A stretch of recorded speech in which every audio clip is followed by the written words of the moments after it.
fascinas a mi corazón y ha dicho de ti, mi rostro busca hoy. Tu rostro buscaré, pues solo tú quitas mi sed. Esto busco, esto anhelo, en tu casa siempre estar, contemplando tu hermosura, conocerte más y más. Fascinas a mi corazón y ha dicho de ti, mi rostro busca hoy. Tu rostro buscaré, pues solo tú quitas mi sed. Esto busco, esto anhelo, en tu casa siempre estar, contemplando tu hermosura, conocerte más y más. Esto busco, esto anhelo, en tu casa siempre estar, contemplando tu hermosura, conocerte más y más.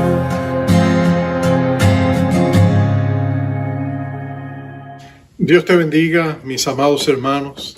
Es un placer estar contigo en esta oportunidad a mitad de semana. Pedimos que la gracia, la misericordia y la paz de nuestro amado Padre Celestial y de nuestro Señor Jesucristo sea con cada uno de ustedes. Te invito a abrir la palabra de Dios a uno de nuestros salmos favoritos, el Salmo 27. Es bien conocido ese salmo porque comienza diciendo: Jehová es mi luz y mi salvación, Jehová es la fortaleza de mi vida. ¿De quién he de atemorizarme?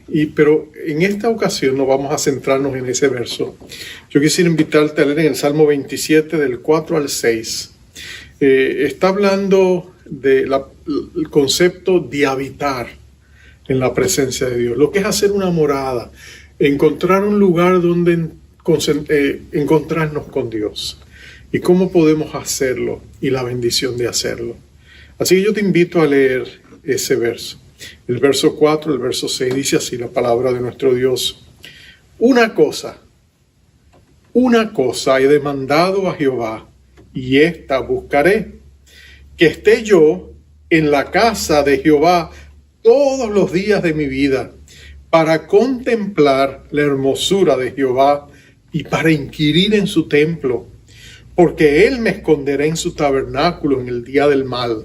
Me ocultará en lo reservado de su morada. Sobre una roca me pondrá en alto.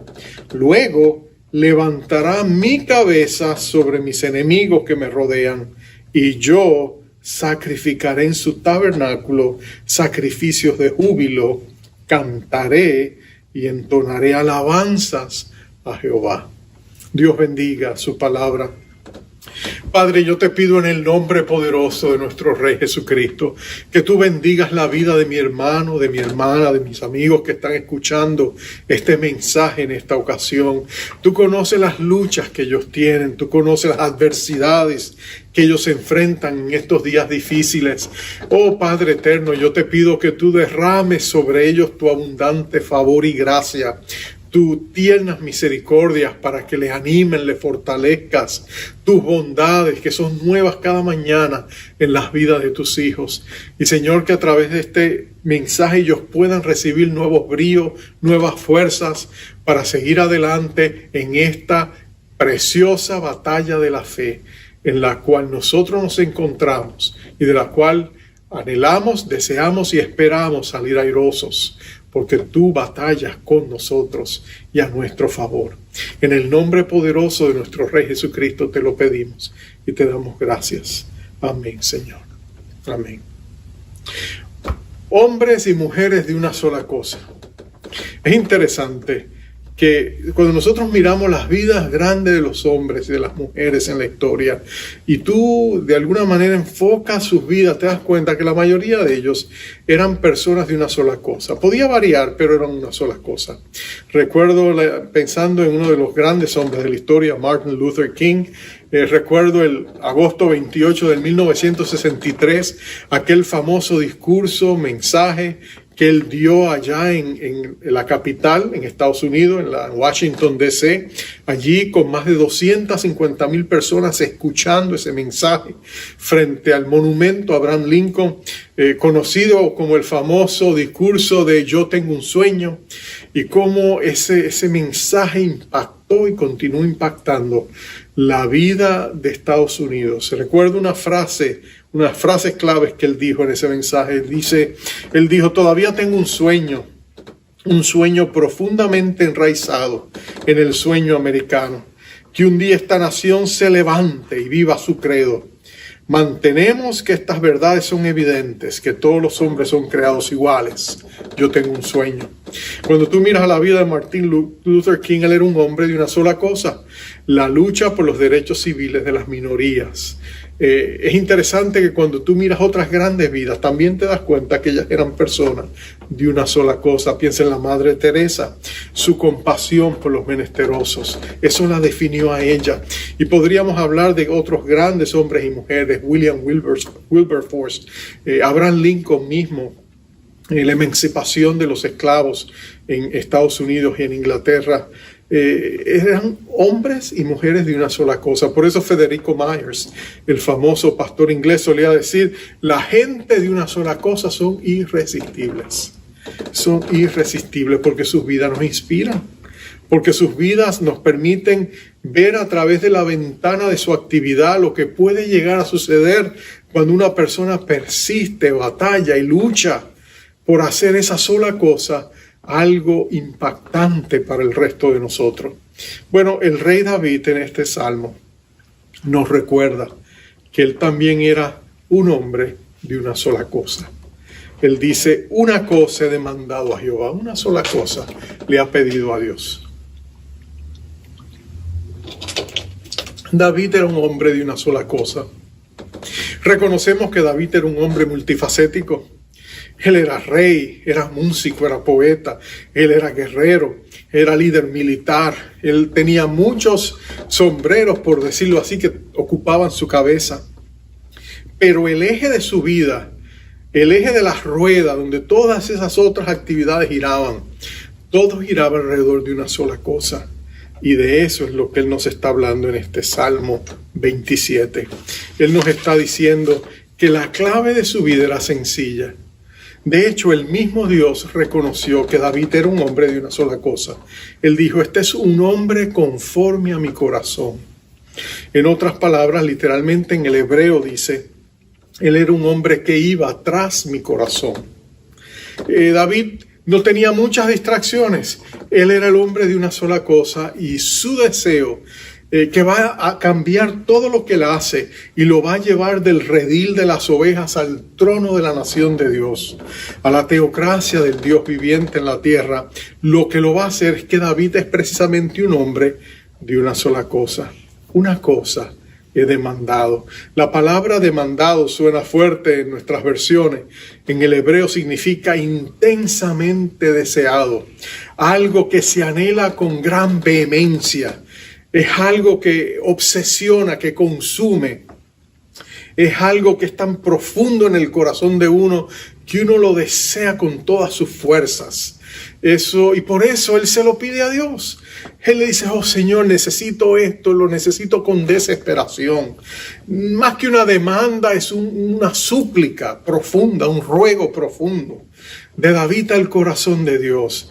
Y lo que David pide es precisamente que esté él en la casa de Jehová. Es lo que está diciéndole a Dios, Señor, yo quiero vivir donde tú estás. Yo quiero que hagamos una morada. Yo quiero que me invites a estar contigo. Y de ahí no quiero salir. De tu presencia no quiero apartarme. Yo quiero que mi vida entera esté constituida por un constante devenir de una relación profunda e íntima contigo, de tal manera que todo lo que yo haga tenga el destello del cielo en ello. Lo que yo más anhelo, Dios mío, es que todo lo que yo haga en esta vida, de alguna u otra manera, esté conectado a ti. Yo anhelo tu presencia, necesito habitar contigo. Nota que David usa la palabra habitar. Él dice que esté yo en la casa de Jehová todos los días de mi vida. Pero más tarde él va a hablar de habitar con Dios. Él quiere estar con Dios, él quiere morar con Dios. Él quiere estar en lo reservado de su morada. Y ese concepto de la habitación, de habitar con Dios, es significativo. David no está diciendo, Señor, me gustaría visitarte de vez en cuando. David no está diciendo, me gustaría visitarte, a menudo frecuentar tu casa. David no está diciendo, quisiera hospedarme por largos tiempos en tu casa. Él está diciendo, no, Señor, yo quiero habitar donde tú estás. Yo quiero habitar contigo. Yo quiero vivir contigo. Quizás las palabras de Moisés en el Salmo 91, y que David sin duda conocía muy bien, resuenan en su mente y en su corazón cuando él escribe estas palabras.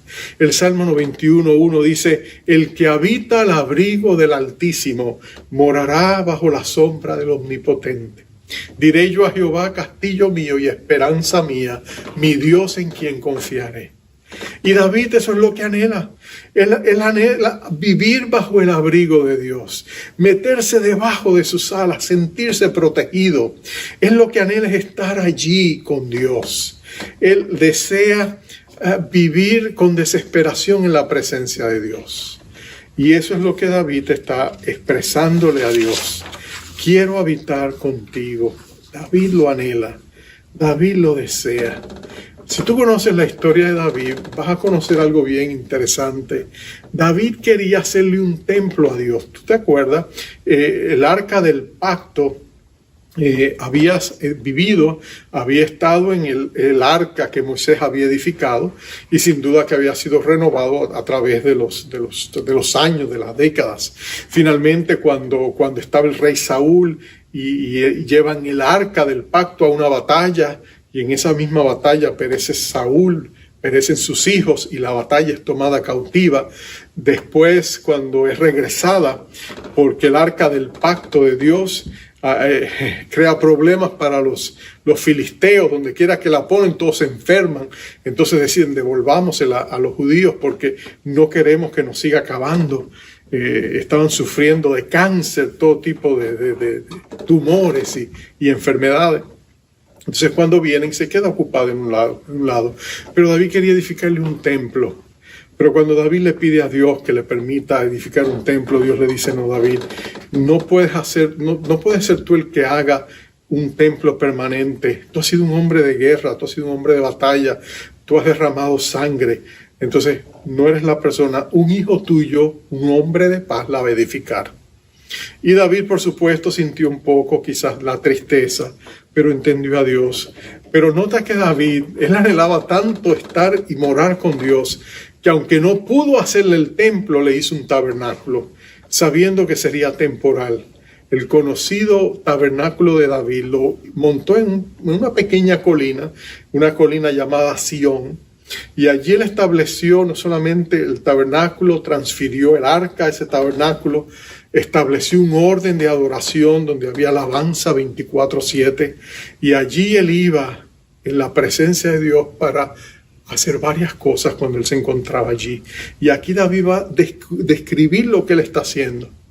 Lo primero que David hacía, dice, una cosa he demandado a Jehová, esta buscaré, que esté yo en la casa de Jehová todos los días de mi vida, para contemplar la hermosura de Jehová. Lo primero que él hacía era contemplar. Cuando David estaba a solas con Dios, él quería contemplar la hermosura de Jehová.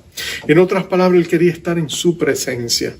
Tú sabes que la presencia de Dios está en todas partes, le llamamos omnipresencia. Pero una cosa es la omnipresencia de Dios y otra cosa es la presencia manifiesta de Dios, cuando de pronto la omnipresencia de Dios se hace particularmente real y de pronto tú sientes que Dios está en un lugar. Usualmente reaccionamos con temor, pero también con deleite cuando hay una buena relación con Dios, ¿no es cierto?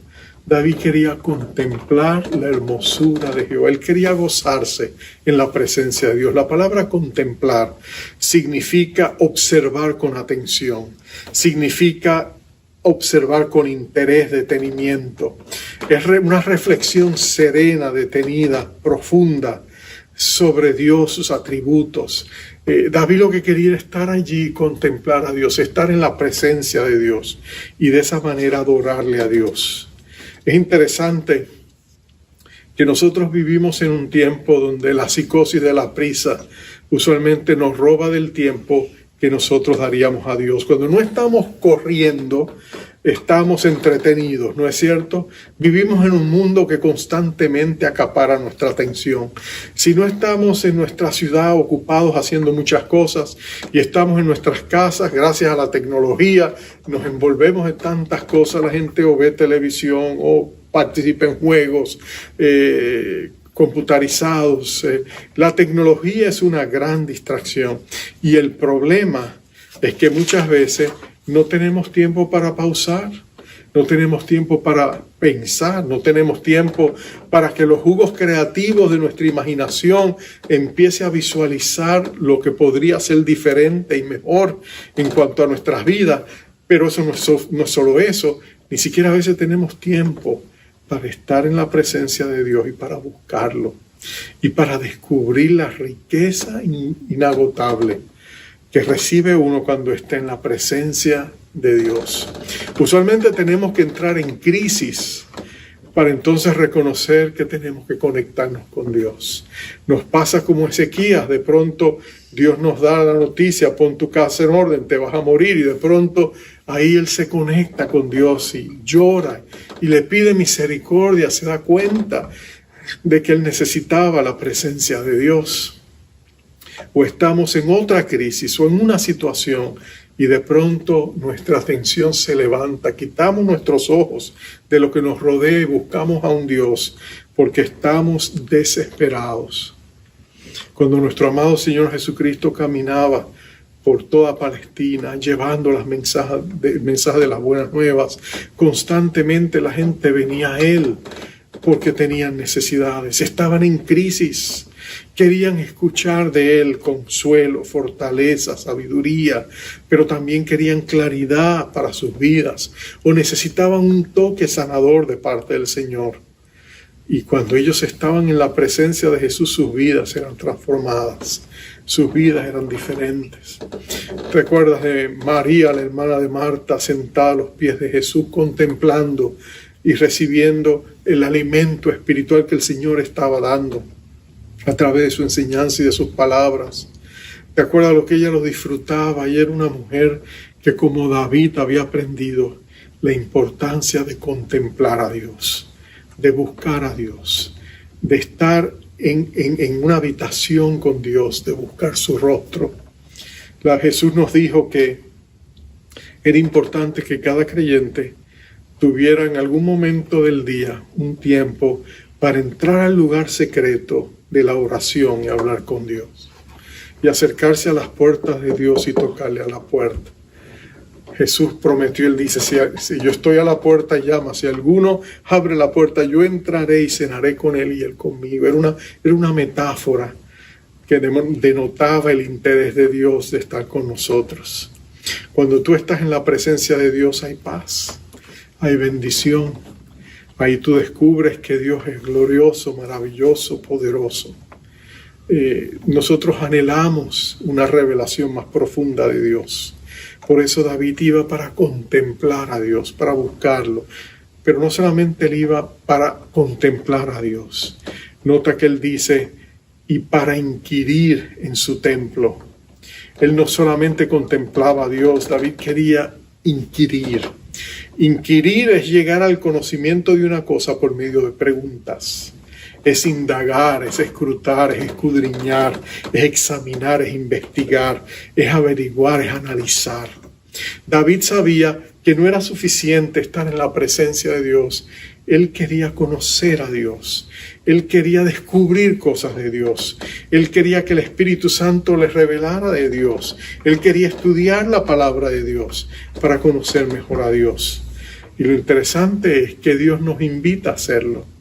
Es Dios quien nos dice que Él nos revelará su camino. En el Salmo 32, hablando a alguien que ha pecado y se ha arrepentido, Dios le dice: te haré entender y te enseñaré el camino que debes andar. Sobre ti fijaré mis ojos. Ese Dios diciéndote a ti: mira, yo quiero revelarme a tu vida, a tu corazón. La comunión íntima, dice el Salmo 25:14, la comunión íntima de Jehová es con los que le temen y a ellos hará conocer su pacto. El Salmo 25 también decía en el verso 4: bueno y recto es Jehová, por tanto Él enseñará a los pecadores el camino, encaminará a los humildes por el juicio y enseñará a los mansos de la tierra. Mira lo que está diciendo. Dios anhela mostrarnos y enseñarnos sus caminos. Y por eso es importante que nosotros nos acerquemos a Dios con el deseo de escuchar su voz. Cuando estamos a solas con Dios, Dios habla a través de su Espíritu. Y hay que aprender a distinguir la voz de Dios, hay que probar los espíritus. Pero cuando tú llegas a descubrir y escuchar la voz de Dios, tú empiezas a distinguirla. Y Dios siempre manifiesta su poder y su gracia cuando nosotros lo buscamos. Nosotros somos transformados en su presencia. Pablo lo entendía. Por eso en 2 Corintios 3:18 él dice: mirando a cara descubierto, como en un espejo la gloria del Señor, somos transformados de gloria en gloria por el Espíritu del Señor. Entonces, cuando nosotros buscamos a Dios en la oración, cuando nosotros buscamos a Dios en su palabra, cuando el Espíritu nos revela la mente de Dios, nos da dirección en cuanto a cómo proceder, entonces tú y yo descubrimos que vale la pena morar y habitar en la presencia de Dios, porque Dios le gusta comunicar lo que está en su corazón. Nota que Él dice que a los humildes se manifiesta. Él es el alto y sublime que habita en la eternidad, pero también se manifiesta a aquellos que son humildes de corazón, que tiemblan a su palabra. No sé si tú alguna vez tuviste un maestro o maestra favorita, seguramente porque te daba atención o era interesante en su manera de enseñar o tomó un interés particular hacia ti, ¿no es cierto? Pero alguna vez tú te has preguntado por qué algunos maestros consideran a algunos de sus estudiantes favoritos. Bueno, muchas veces la razón es sencilla. Eran los estudiantes que más interesados estaban en lo que ellos estaban enseñando. Eran personas que mostraban sed y hambre de aprender en la disciplina que el maestro enseñaba. El maestro que encuentre un estudiante dispuesto a aprender es un maestro que usualmente tiene el don de enseñanza, le gusta impartir a ese joven y se siente motivado a invertir en alguien que tiene interés. Lo mismo es con Dios. Cuando Dios ve que tú estás interesado, que tú eres un estudiante ávido en aprender, entonces Dios le gusta, se goza en enseñarte, en manifestarse, en mostrarte quién es Él. Cuando tú cultivas hambre y sed de la palabra de Dios, tú descubres que estudiar la palabra de Dios es asombroso. Tú todos los días descubres algo nuevo. Puedes haber leído un pasaje 10,000 veces y lo lees una vez más y cuando le dices: Señor, enséñame, Dios te muestra ahí algo que tú no habías visto. La palabra de Dios es como un cofre profundo donde hay tesoros constantes si tú lo buscas en tu deseo de conocer a Dios. Pero nota esto y termino con esto. David no solamente quería contemplar a Dios, quería inquirir de Dios. David llegaba a la presencia de Dios para ministrar ante la presencia de Dios.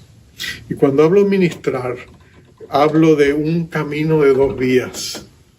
Hablo de recibir ministración a la misma vez que ministrar al corazón de Dios. Mira lo que David expresa. Él dice: Él me esconderá en su tabernáculo en el día del mal, me ocultará en lo reservado de su morada. Sobre una roca me pondré en alto, luego levantará mi cabeza sobre mis enemigos que me rodean. Mira lo que David está diciendo: cuando tú vas a la presencia de Dios, Dios ministra tu espíritu. Si estás asustado, Dios te da valor. Si hay inseguridad, Dios te da paz. Cuando tú llegas a la presencia de Dios, el Espíritu de Dios empieza a ministrarte. Si estás avergonzado, luchando con culpabilidad, y estás entristecido a causa de tus enemigos que te rodean y constantemente te acusan y te acosan, mira lo que él dice: es Dios quien levanta nuestras cabezas. ¿Tú has visto a un niño avergonzado cuando ha hecho algo malo? Cuando alguien le levanta la mirada y le dice: levanta la cabeza, mírame a los ojos. Y en esa mirada él recibe aceptación, afirmación. Tú ves como ese niño de pronto levanta su semblante. Bueno, Dios te está diciendo lo mismo. Nosotros vamos a la presencia de Dios para recibir consolación, para recibir perdón, para recibir restauración. No es para recibir condenación. Dios nos quiere en su presencia para levantarnos e infundirnos nuevas fuerzas para que caminemos con Él. Pero también es el tiempo donde nosotros no solo recibimos la administración de Dios, Dios nos da el privilegio de ministrar el corazón de Dios. Dios nos da el privilegio de ser sacerdotes que ministran al corazón de Dios. David lo decía: yo sacrificaré en su tabernáculo sacrificios de júbilo, cantaré y entonaré alabanzas a Jehová. Mira lo que él está haciendo: él está adorando a Dios, está cantándole a Dios, está alabando a Dios, está ofreciendo sacrificios de júbilo. Y eso parece una aparente contradicción. ¿Cómo tú puedes dar un sacrificio de júbilo? Si estás jubiloso, si estás alegre, si estás gozoso, no es un sacrificio. ¿Verdad que no? Cuando tú quieres hacer algo, no es un sacrificio. Cuando tú quieres hacer algo que te agrada hacer, no es un sacrificio. Si tú deseas ver un partido de fútbol y alguien te invita a ver ese partido de fútbol, eso no es un sacrificio, o tú vas con gozo, con alegría. Si alguien te invita a una buena comida y tú sabes que esa persona es una persona que cocina muy bien, tú no vas a presentar un sacrificio, tú vas con júbilo, ¿verdad que sí? ¿Por qué esa expresión sacrificio? ¿Por qué nos cuesta? ¿Por qué dice él sacrificio de júbilo? Y la razón es sencilla: porque hay momentos en nuestra vida donde no nos sentimos como para celebrar. Hay momentos donde nosotros estamos arropados de tristeza. Hay momentos donde nosotros sentimos que no tenemos el gozo en nuestros corazones. Hay momentos donde nosotros vamos donde Dios y estamos cabizbajos, entristecidos. Pero si en ese momento tú le dices: ¿sabes qué, Señor? No estaré triste en tu presencia. No, Señor, no quiero que me veas triste, voy a alegrarme delante de ti. Y empiezas a darle gracias a Dios por sus bendiciones. Bueno, Señor, he perdido esto, pero tengo esto, Señor, gracias. Y tú empiezas a gozarte en las cosas, en los beneficios, en las bendiciones que Dios te ha dado. Cuando tú empiezas a levantar tu espíritu, cuando tú haces como David y se habla a sí mismo y dice: bendice alma mía Jehová, bendiga todo mi ser su santo nombre. Bendice alma mía Jehová y no te olvides de ninguno de sus beneficios. Eres tú quien perdonas todas mis iniquidades. Eres tú el que sana todas mis dolencias. Eres tú el que libra mi vida del hoyo. El que me rejuvenece, eres tú, Señor. Cuando tú empiezas, aunque no te sientes gozoso y estás triste, tú empiezas a ofrecer a Dios sacrificios de júbilo. Algo dentro de ti empieza a cambiar. Porque en su presencia hay plenitud de gozo. Porque en su presencia hay plenitud de gracia, ¿no es cierto? Y entonces Dios empieza tú empiezas a darte cuenta de que el gozo del Señor llega a ser tu fortaleza. Tú lees todos los salmos de David, tú te dices: Señor, los salmos de David, siempre David está en problemas. Si no está en una, está en otra. Si no sale de una, está por salir de otra. David parece que siempre está en problemas. Pero en todos sus salmos, tú ves una nota donde David recuerda la misericordia de Dios, donde David se goza en Dios a pesar de lo que está pasando. Él siempre termina con una nota positiva de confianza, de alabanza en Dios. Eso es ofrecer sacrificios de alabanza. Es decir, como Job, en medio de su gran pérdida, de su gran dolor, es decir, yo sé que mi Redentor vive. Es decir, Señor, Dios da, Dios quita, pero sea su nombre alabado.